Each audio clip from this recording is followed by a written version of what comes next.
Thank you, Sean. And it really gives me great pleasure this evening to start the discussion around, as Sean has said, been watching all of the coverage during the week, a lot of discussion around the reflective piece, what's happened in the past, etc. Sean has given me instructions that I'm here to cheer you up and actually to tell you what the future looks like for Ireland. So it gives me great pleasure to, as I say, start that discussion on behalf of the three panellists here this evening. I wanted to just get a couple of things straight before I start my piece, which is, first of all, is that in my experience at least, Ireland is an export-driven nation and an export-driven economy. It is and it always will be that way. And that any new national vision and strategy has got to have designed into it ways where Ireland, whether you're running a small, medium or large business in Ireland, can capitalise on global opportunities that are out there for Irish companies in the international markets. I'm going to talk a little bit about that tonight. So that's one piece. The second piece is that this recession is going to end. And there's been a lot of discussion in the media around the infamous green shoots and where they're going to come from. I think there are a lot of people looking for those green shoots in the conventional places, as I would see it. But I'm also going to put to you tonight that I think a lot of those green shoots will be found in different and new places, and that's where Ireland Inc. is going to need to be looking for them. The last sort of comment I would make before I start is to say that the topics that have been certainly well covered in the media from this week, which are competitiveness, fixing the public service, fixing the bank, I take as a given and certainly a prerequisite to the comments that I'm going to make to you tonight. But what I'm going to do tonight is I'm actually going to put it to you here tonight is that Ireland's enterprise culture or Ireland's business culture has not been a priority for us in the last 9 to 12 months in this country. And I believe it is a huge priority for Ireland going forward, because I believe that the decisions that we are making now in Ireland are going to have huge implications for Ireland going forward. I'm going to put it to you tonight that Ireland's future wealth is going to rest on Ireland becoming a worldwide centre for exporting products and services into the global economy. And I'm going to put it to you here tonight that we need to build a new enterprise culture, or our new enterprise culture, into our national recovery plan, because I feel strongly that we need to put in place thanks, Joe. We need to put in place a programme today which takes into account or which welds together, let's say, the short-term solution and the short-term decisions that this country is making, and welds them firmly into Ireland's long-term strategy. So the point I'm going to at least table for my agenda this evening is that our enterprise culture is a fundamental part of any new national vision and strategy. Before I sort of take you through what I believe that our enterprise strategy should look like, just to step back and pause for a second. One of the things that I personally feel very passionate about is that any new vision or strategy should have, I suppose I'd call them guidelines, or maybe it's a moral compass around what that vision and strategy should actually stand for. And I think that I would certainly allude to at least 4 of those, and I'll take you through those now. The first thing is that there's been a huge amount of coverage this week and in recent times about competitiveness in this country. And I'm going to put it to you tonight that I think Ireland should be taking competitiveness to a completely new level. I'm going to put it to you tonight that the great trading nations over the next 5 to 10 years are the nations that will take competitiveness to a new level. And that for Ireland to be successful in the new world, it's not just about being competitive. It's about being super competitive. It's about being ultra competitive. And I think for Ireland to be a real player going forward, we need to raise our sights and set our sights there. That would be the first guideline I would lay down. The second guideline I would lay down from my vision is that excellence has always been a hallmark of Ireland. That's one of the reasons why companies like HP and our peer companies, Microsoft, Intel, I know you heard from Jim O'Hara earlier in the week, Google, etc. That's why we located here. And I think that brand Ireland, as I see it, has got to be defined in the future as being excellent in every area that we compete. And brand Ireland has got to be held up on the international stage as a brand that has a zero tolerance policy when it comes to corporate governance. And my guideline here would be that never again should this nation put itself into a place where it's going to be defined by the action of any single sector going forward. And that would be a huge guideline for me in my strategy and vision going forward. The next guideline I would lay down is around innovation. For me, innovation in this country is a business. And for me, innovation in this country is everybody's business. Ireland needs to be innovating from agriculture to the arts, from technology to farming to fishing, from humanities to healthcare. We need to broaden the brush and we need to widen the net around the whole area of innovation, because once again I think we have looked on innovation as being very much a high-tech and very much a science and technology play. And again, part of the discussion tonight I will raise with you is that I think it's a much broader play than that. And the last sort of guideline I would put down for a new vision and strategy for Ireland is that Ireland doesn't just have to be in Europe, but Ireland has to be at the absolute epicentre of Europe in everything that we do going forward. So I guess to sum up that piece of it, I would say that we're really going to need to be much more ambitious and much more daring in our thinking about Ireland Inc. going forward if we're actually going to take Ireland to a completely new level. And that's where I think my strategy and my vision for Ireland starts. Now, I said a little bit earlier to you that, that our future wealth will rest upon Ireland becoming a global centre for the export of products and services into the international market. And I said that because I can stand here and tell you that that will create what I would call sustainable jobs in this country. And for me, that is one of the holy grails of our economic recovery. So my strategy would have four pieces to it. And the first piece would be how this country builds large organisations, enterprises as I would call them, or multinationals out of Ireland. I'm going to say here tonight, I don't think we have a good track record in that space as a nation. I think we do foreign direct investment very well. I think we're past masters at that. I think, as has been eloquently articulated here during the week. I think we do enterprise or entrepreneurial startups. I think we do a very, very good job at that. But I think building enterprises or businesses which employ or create employment for hundreds of people in their space, whether that space is the arts, whether it's science, whether it's pharmaceuticals, whether it's whatever, to me, that's a totally different ballgame.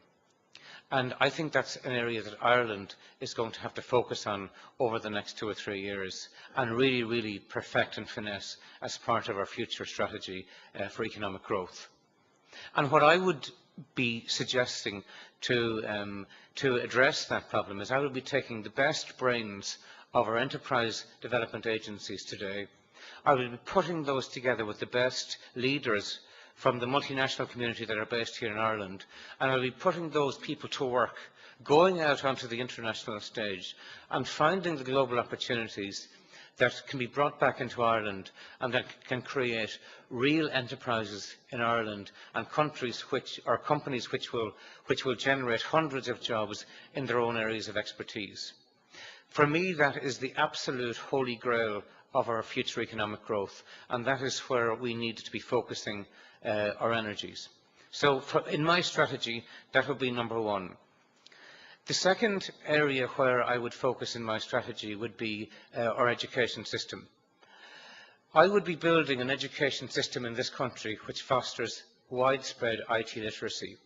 And the reason I would do that is because that guarantees the future employability of the future graduates from that system. So as a matter of urgency, I would be investing heavily in our primary and secondary education systems. And I would be looking to divert funding from other state agencies to make sure that that can happen. We have always held ourselves up and always held our education system up as being the gold standard. and has been the reason why, again, multinational companies, as part of that trademark of excellence that Ireland stands for, and one of the reasons why companies, again, like HP came and established here. And we're going to have to invest in that system at the ground floor if we're going to guarantee the future employability of our children that are coming out of that system going forward. And I say to you here tonight that that investment starts at primary school level.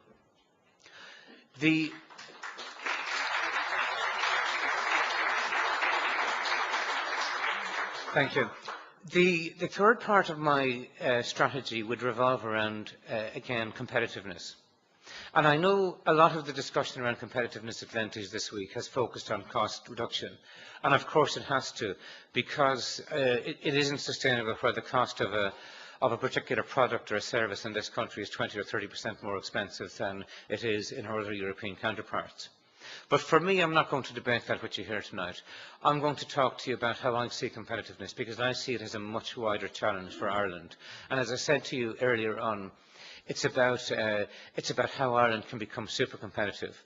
So when I say super competitive, what do I mean when I say that? I mean it's about how do you find ways of cutting your costs and delivering a better service. I don't see competitiveness about being, let's cut our cost base and therefore our service levels will reduce. I think it's about driving costs down on one side, and it's about driving service up on the other side. And I know that too often I read the papers in this country and I hear people talking about, well, if this goes, then the service level drops. And I don't buy that, because I know that in our industry we've had to innovate. Because, you are customers sitting here who buy HP products, printers, PCs, etc. Year in and year out are looking for a better product at lower prices than you have done in the past. And that's the challenge for any industry. It's a challenge for us, and as you've heard this week, it's a challenge for government as well. So competitiveness to me is about innovating and finding ways of thinking smart, of doing things differently, or maybe not doing things at all, about buying things in a different way. But it's about finding ways of delivering the services that we currently have got used to as citizens in this country, but for a lower cost. If I look at my own industry again, I look at areas where the majority of the products that we sell in this country simply didn't exist 2 years ago. And that is the rate of change, where we're looking at 12 and 18-month cycles for product development. For us to keep pace with that, it requires a huge amount of innovation within the company. And today we have people who are innovating in HP, and I'm sure in Intel and in Google and in Microsoft, who are looking at where is the world going to be in the next 2 or 3 years. And the focus of those individuals is to again find ways of delivering to you, our customers, and the citizens of this country, better services at lower cost. And for me, that's the essence of being super competitive. The other way I look at being super competitiveness is to say, for me, it's about building an affordable Ireland. And building an affordable Ireland by having open minds when it comes to rationalisation. And there's again been a lot of discussion this week about the whole area of rationalisation. And I don't know whether I've heard open minds in the debate. I don't know whether I've heard defensive positions. But to be super competitive, we're going to have to open our minds when it comes to rationalisation. We're also going to have to open our minds when it comes to investment, because competitiveness is not just about cutting costs. Competitiveness is about investing in areas that are going to lead to national growth. And again, I don't hear a lot of people talking about investment. For me, you've got to invest, you've got to de-invest, and I think we're all sort of aware of that. You've got to de-invest in certain areas, but you've also got to invest in other key areas. And my last comment on competitiveness in this country is that people talk about public service reform. I call it, this is what we're talking about in my speak, if you like, it's a transformation programme. The best way to deliver a transformation programme is to deliver it as a shared vision. It's to deliver it as a vision that everybody in this country will buy off on. And it's about bringing people with you to deliver that vision. And that, in my experience, is the most effective way to deliver a transformation. And I think that's the approach that we should be taking when we talk about transformation in our public services. And I would probably say, with one additional comment to that, is that there are some terrific people working in the Irish Public Service, and I think if they're given the freedom and if they're given the expertise, and I think some of that expertise and rationalisation, I know it's already been mentioned, may have to come from the private sector, but I would see that that expertise coming from the private sector would complement the skills that exist within the great public sector that we have to help the process and to drive that shared vision of transformation. And if we truly want to drive a public sector transformation in this country, then they're the sort of principles we need to work around. So for me, competitiveness is a baseline. It's the start of a journey. It's not the end of a journey.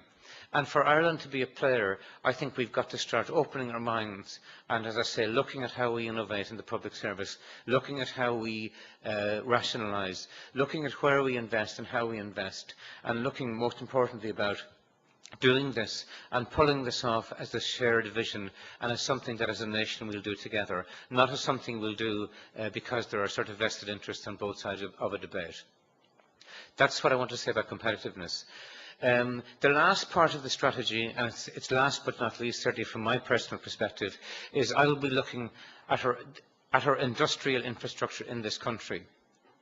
I will be taking a view as government that unless any investment in this country, in the infrastructure of this country, in the national infrastructure of this country, unless any investment in our national infrastructure is going to give either Irish business or Ireland Inc. a competitive advantage in the global economy, I would be asking, why are we doing that? Okay?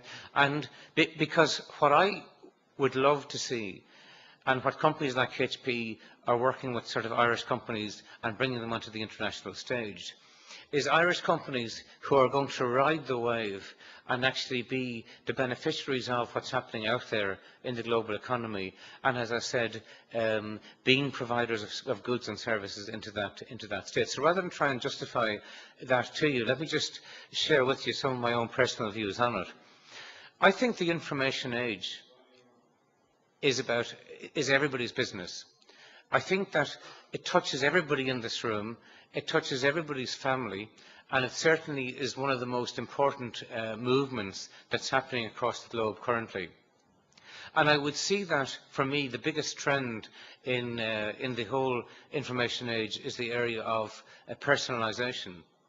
If I had stood here 5 years ago and said to you that I would see Irish children watching television on PCs, you would have dismissed me as a fantasist. But actually it's happening.